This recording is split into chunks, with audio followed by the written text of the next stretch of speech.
Hallelujah, hallelujah. आइए आज एक बापी से गीतों के साथ प्रभु की आराधना करते हुए, प्रभु की प्रशंसा को करते हुए, स्वर्ग की जो पवित्र वाणी है, वो वचन जो हमारे जीवन की रोटी है, उसे हम प्राप्त करें। क्योंकि प्रभु कहता है आत्मा सच्चाई से आराधना करने से परमेश्वर प्रसन्न होता। आइए आराधना करें। मैं हर समय यहोवा को धन्य कहता रहूं। मैं हर समय यहोवा को धन्य कहता रहूं। क्योंकि भला है वो, उसकी करुणा मेरे लिए है। क्योंकि भला है वो, उसकी करुणा मेरे लिए है। मैं हर समय यहोवा को धन्य कहता रहूं। मैं हर समय यहोवा को धन्य कहता रहूं। मेरी तंगी बीमारी में भी यहोवा ने साथ न छोड़ा। मेरी तंगी बीमारी में भी यहोवा ने साथ न छोड़ा। मेरी सारी मुसीबत को उसने अपने ऊपर लिया। मेरी सारी मुसीबत को उसने अपने ऊपर लिया। मैं हर समय यहोवा को धन्य कहता रहूं। मैं हर समय यहोवा को धन्य कहता रहूं। क्योंकि भला है वो, उसकी करुणा मेरे लिए है।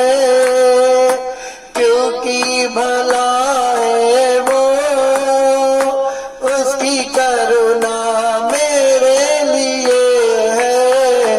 मैं हर समय यहोवा को धन्य कहता रहूं।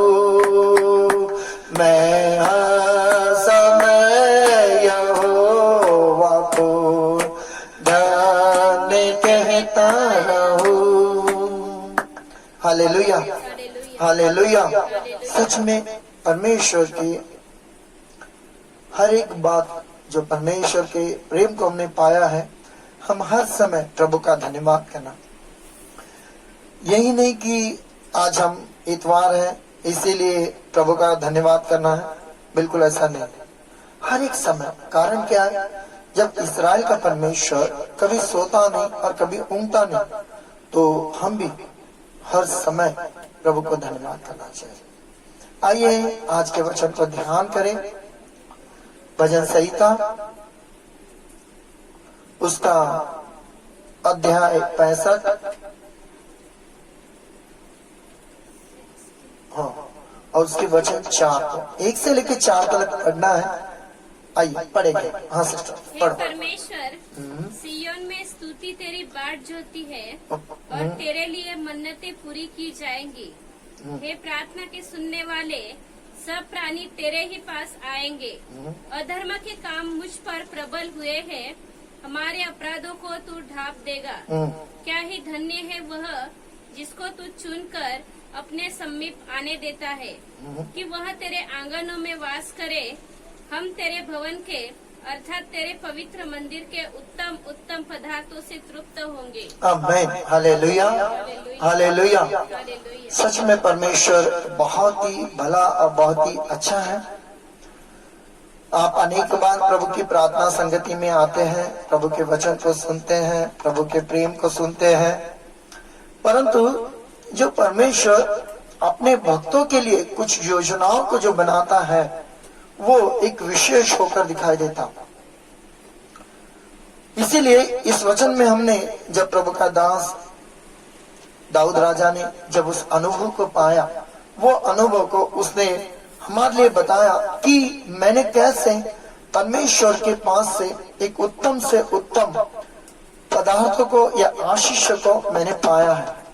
आज अनेक लोग हैं जो प्रभु की आराधना करते हैं, प्रभु की महिमा करते हैं, और ऐसे अनेक लोग हैं जो परमेश्वर के उत्तम आशीष को अब तक नहीं पाए हुए, पाते नहीं।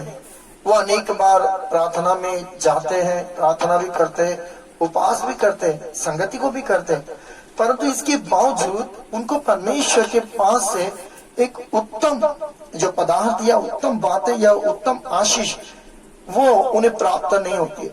उसके पीछे कारण क्या है? तो यहाँ पे सबसे पहले कि परमेश्वर का जो दास है तीसरे वचन को एक अच्छे से वर्णन करके कहता है, अधर्म के काम मुझ पर प्रबल हुए हैं, हमारे अपराधों को तू ढांप देता है या ढांप देगा। ध्यान रखना, सबसे पहले आज जितने लोग प्रार्थना कर करके अनेक बार दुखित है, पीड़ित है और समस्याओं में है, प्रार्थना करके भी उसके पीछे कारण क्या है? वे इस बात को नहीं समझ रहे हैं कि परमेश्वर हमें इस बात को याद दिलाना चाहता है कि कुछ अधर्म के काम है जो तुम्हारे ऊपर प्रबल हो चुके हैं, तो तुम्हारे ऊपर है, पूरा उनका अधिकार तुम पर आ गया है, मतलब यह तुम्हारे ऊपर उसने अधिकार जता के रखा हुआ है। वो अधर्म के काम ने, गलत कामों ने आपके ऊपर कब्जा करके रखा। जैसे दुनिया में एक कहावत है कि शुरू में लोग कहते हैं, ऐसे दुनिया के लोग कहते हैं, मैंने शराब नहीं पिया इसलिए मैं बोल रहा हूँ कि शराब बोलने से ऐसे पी पी के गिरना, बहुत हानि उठाना, ऐसे मुझे नहीं मालूम है। बियर की बात अलग है, जिसे अनजाने में पी लिया या जान के भी पी लिया। परंतु कुछ लोग बताते हैं ऐसे कि शुरू में हम शराब को पीते हैं और वो हमको बहुत अच्छा लगते जाता है, और उसके बाद में शराब हमको पीना चालू करती है। पहले शराब को हम थोड़ा थोड़ा करके पीते हैं, मजा आता है, अच्छा लग रहा है और हम लोग उसको एंजॉय के रूप में पीते हैं। फिर आगे चलते वो शराब हमें पीना प्रारंभ करती है, हम पर वो कब्जा कर लेती है। वही बात है यहाँ पे इस वचन में, तीसरे वचन में, अधर्म के काम मुझ पर प्रबल हुए हैं। हालेलुया। ध्यान में रखना, अधर्म का काम हमारे ऊपर कब्जा कर चुका है। इस कारण, ये एक कारण है जो हम लोग आज प्रार्थना कर रहे तो भी कुछ लाभ नहीं हो रहा, हम लोग विनती कर रहे तो भी कुछ लाभ नहीं हो रहा, हम लोग एवं उपवास भी कर रहे तो भी लाभ नहीं हो रहा। कारण क्या है? वो अधर्म का काम जो है हमारे ऊपर प्रबल है, वो हमारे ऊपर कब्जा करके रखा हुआ है। इसलिए सबसे पहले हमारे अधर्म के काम जो हमारे जीवन में वो ढांपा जाना चाहिए, छिपना चाहिए या वो मिट जाना चाहिए। यहाँ पे लिखा है तीसरे वचन में, अधर्म के काम मुझ पर प्रबल हुए हैं, हमारे अपराधों को तू ढांप देगा। हालेलुया। ध्यान रखना प्रभु के प्यारे लोगों, आपके जीवन में जब अधर्म का काम प्रबल हो जाता है तब आपके लिए यह होकर दिखाई देता है कि आपके जीवन की हर एक प्रार्थना अनसुनी होकर दिखाई देती है। क्योंकि हम योना की किताब में इस प्रकार से पढ़ते हैं, उस वचन को पढ़ेंगे हम 9 अध्याय 30 और 31 वचन को, योना का किताब। एक प्रकार का यह अधर्म पाप शब्द का उपयोग किया गया है। हाँ सिस्टर, पढ़ेंगे हम जानते हैं। हाँ, हम जानते हैं कि परमेश्वर पापियों की नहीं सुनता। हम जानते हैं परमेश्वर पापियों की बिल्कुल नहीं सुनता। ध्यान से, हाँ, अभी आपको समझ में आया, परमेश्वर पापियों की बिल्कुल नहीं सुनता, मतलब अधर्मी व्यक्ति, उसकी प्रार्थना को परमेश्वर बिल्कुल नहीं सुनता। अगर आप कहोगे फिर इतने लोग प्रार्थना करते हैं उनकी सुनी जाती है, हाँ, उसके पीछे कारण है। एक दूसरा जो धर्मी व्यक्ति होता है ना, वो मांगता है, तब कुछ अंश उनको मिल जाता है। उनकी प्रार्थना को प्रभु सुनता है, धर्मी की प्रार्थना को प्रभु सुनता है। जैसे हमने याकूब की किताब में पढ़ा हुआ कि धर्मियों के प्रार्थना के प्रभाव से बहुत कुछ हो सकता है। धर्मी की प्रार्थना के द्वारा बहुत कुछ हो जाता है। तो जो लोगों के पापों को या अपराधों को परमेश्वर ने ढांप दिया, उनकी प्रार्थना को परमेश्वर सुन रहा है, और उसके माध्यम से मुझे या किसी और को जो अधर्मी और पापी है उसको कुछ मिलता है, तो उसको लगता है ऐसा कि मेरी प्रार्थना को प्रभु ने सुना होगा। वास्तविकता में बिल्कुल ऐसा नहीं है। पापियों की प्रार्थना को प्रभु बिल्कुल नहीं सुनता है, परंतु सुनता किसकी प्रार्थना है? कोई व्यक्ति पापी के लिए प्रार्थना कर रहा है, धर्मी व्यक्ति, तो वो प्रार्थना सुनता है। अगर आप पापी है, अधर्मी है, और आप कहोगे परमेश्वर मेरी सुनता है, बिल्कुल नहीं। परंतु कोई सेवक जो धर्मी है, धार्मिक है, प्रभु की निगाह में एक योग्य है, अच्छा है, पवित्र है, तो उसकी प्रार्थना को परमेश्वर सुनेगा। एलिया की प्रार्थना को सुनता है, मूसा की प्रार्थना को सुनता है, यहोशू की प्रार्थना को सुनता है, पतरस की प्रार्थना को सुनता है, यूहन्ना की प्रार्थना को सुनता है, और भी दुनिया में बहुत सारे धर्मी लोग हैं, उनकी प्रार्थना को परमेश्वर सुनता है। परंतु पापी या अधर्मी क्या सोचता है? मेरी भी सुना है, परंतु वास्तविकता में बिल्कुल नहीं सुनता है। तो इसी कारण आज अनेक लोग जो है उनके पास आशीष की कमी है। मैं आपको बता देता हूं, 4 वचन में ऐसा लिखा हुआ है, क्या ही धन्य है वह जिसको तू चुनकर अपने समीप आने देता है। ध्यान में रखना, परमेश्वर हमको जब चुनकर उसके करीब लेकर जाता है, तब जाके हमारे जीवन में परमेश्वर के आंगनों में का या परमेश्वर के भवन में का उत्तम उत्तम पदार्थों से या उत्तम उत्तम चीजों से वो हमें तृप्त करता है। Hallelujah, hallelujah. प्रियो परमेश्वर के प्यारे लोगों, आप इसे अच्छे से ध्यान से सुनना। 2 तरह के सेवक लोग होते हैं, एक परमेश्वर की ओर से त्यागा हुआ सेवक, और एक होता है मनुष्य की ओर से त्यागा हुआ सेवक। जो परमेश्वर की ओर से त्यागा हुआ जो सेवक होता है, उसको दुनिया की सारी चीजें प्राप्त होती है। दुनिया की, जो परमेश्वर की ओर से त्यागा हुआ है, उसको परमेश्वर ने चुना नहीं है, तो उसके पास दुनिया की सारी चीजें आ जाती है, और वो सोचता है मैं धर्मी हूं या मैं बहुत पवित्र हूं, मेरी प्रार्थना परमेश्वर सुना है, इसीलिए मुझे इतनी सारी चीजों को देकर तृप्त करके रखा हुआ। वो ऐसे सोचता है। उसके विपरीत जो होता है मनुष्य के ओर से त्यागा हुआ सेवक, जिसे मनुष्य लोग नापसंद करते हैं, उन लोगों के पास परमेश्वर की सारी उत्तम उत्तम आशीषें भरी हुई रहती है स्वर्गीय स्थान में, और आत्मिक सारी आशीषें उनके पास परमेश्वर बहुत आज से देकर रखता है। इसीलिए देखो, अनेक बार बड़े बड़े सेवक होते हैं जिनके पास दुनिया की भौतिक सारी चीजें होती है, उनकी प्रार्थना को परमेश्वर कई बार नहीं सुनता, कई बार नहीं सुनता ही नहीं। जो भौतिक चीजों के ऊपर कहते हैं, घमंड करते हैं, परंतु उसी जगह एक साधारण एकदम कंगाल सेवक है, कुछ उसके पास घर नहीं, रहने के लिए ठिकाना नहीं, अच्छा उसके पास ज्ञान की भाषा नहीं, बुद्धि की उसके पास कोई भाषा नहीं, वो आत्मा में रहता है, मगन होकर आंसुओं को बहाकर प्रार्थना करता है किसी भाई के लिए, बहन के लिए। परमेश्वर उसकी प्रार्थना को तुरंत सुनता है, बड़ा चमत्कार भी करता है, और वो आत्मा की बातों को वर्णन करता है, पवित्र आत्मा की बातों को प्रकट करता है। कौन? जो मनुष्य की ओर से त्यागा हुआ सेवक होता है, मनुष्य नापसंद करने वाला, परंतु परमेश्वर उसको क्या करता है? पसंद करता है। हालेलुया। तो यहाँ पे लिखा हुआ है, क्या ही धन्य है वह जिसको तू चुनकर अपने समीप आने देता है कि वह तेरे आंगनों में वास करे। Hallelujah, hallelujah. देखो, परमेश्वर जिसको चुनता है ना, उस व्यक्ति को अपने आंगन में वास करने के लिए देता है। आंगन, प्रभु के जो आंगन है ना, उसमें उसको ठिकाना देता है, और ठिकाना देकर वहां पर उस भवन के उत्तम और उत्तम पदार्थों से उसे तृप्त करता है। अभी उत्तम पदार्थ क्या है? गलती का किताब जिसमें लिखा हुआ है 5:22 में, ये उत्तम पदार्थ है। पढ़ो जरा। आत्मा के फल प्रेम, आनंद, प्रेम, आनंद, धीरज, मेल, संयम, नम्रता। पढ़ो जरा सिस्टर। और आत्मा का फल, आत्मा का फल, देखो अभी सुना आपने, आत्मा का फल मतलब ये उत्तम पदार्थ है, या उत्तम बातें, या उत्तम चीजें जो परमेश्वर दे रहा है। किसको दे रहा है? हाँ, प्रेम, आनंद, आनंद, शांति, शांति, धीरज, धीरज, कृपा, कृपा, भलाई, भलाई, विश्वास, विश्वास, नम्रता नम्रता और संयम है। संयम है।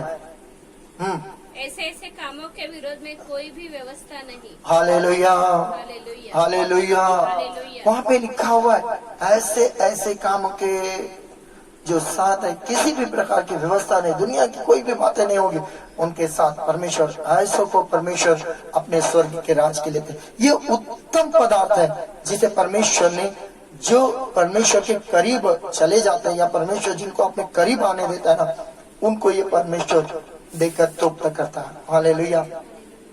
इसीलिए आज देखो बड़े बड़े सेवक लोग बहुत दुनिया में, वे आज किधर सुसमाचार सुनाते होंगे तो भी हाई फाई उनको हॉल चाहिए, बड़े से बड़ा टेंट चाहिए।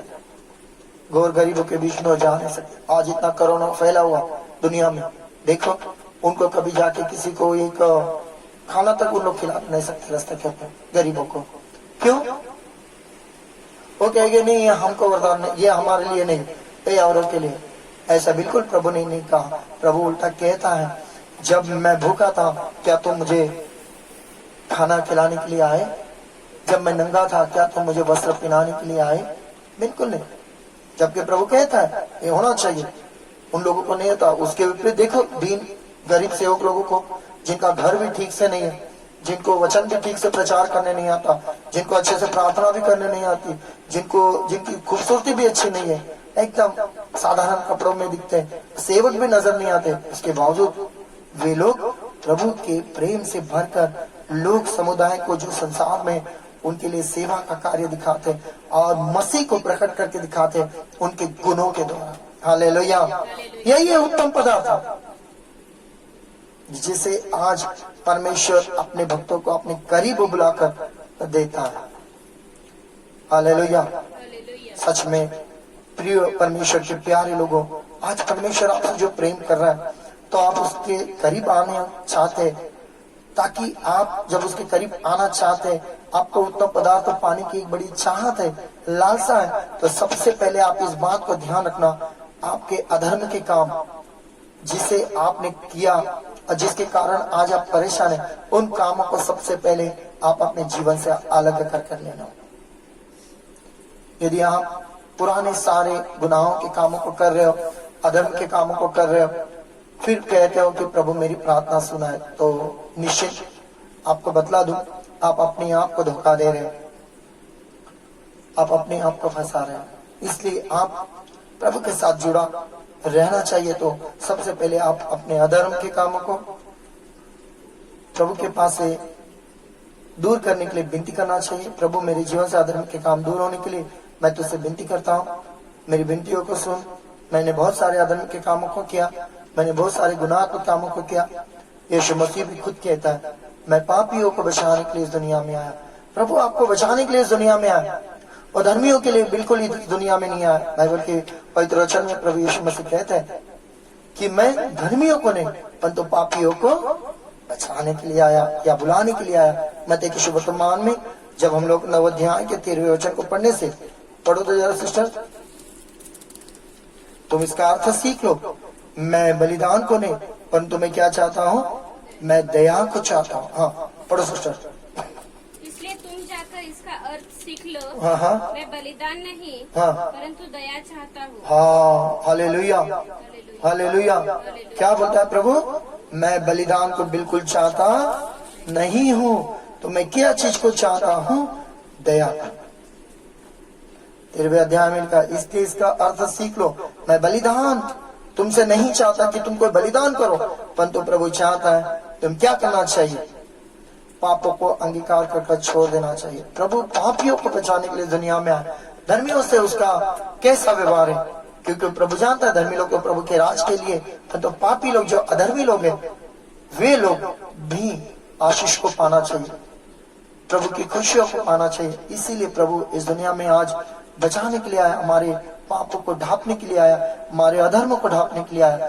हम प्रभु के पास आना चाहिए, हमारे अधर्म को पहले और पापों को पहले ढांप कर फिर परमेश्वर हमें चुनकर उसके उत्तम पदार्थों से, उत्तम चीजों से, उत्तम बातों से, उत्तम आशीषों से वो हमें भरपूर कर देता है। Hallelujah, hallelujah. प्रभु आपको इन सारे वचनों से आशीष करे और आज के शुभ दिन में प्रभु ने आपको आशीषित किया, फलवंत किया, मैं विश्वास करता हूँ। इसलिए पिता और पुत्र और पवित्र आत्मा को धन्यवाद देता हूँ कि आज की सुबह की आराधना और संध्या काल का समय भी प्रभु ने हमें दिया है ताकि हम उसके उजरे में पाए जाए। प्रेज द लॉर्ड, जय मसीह।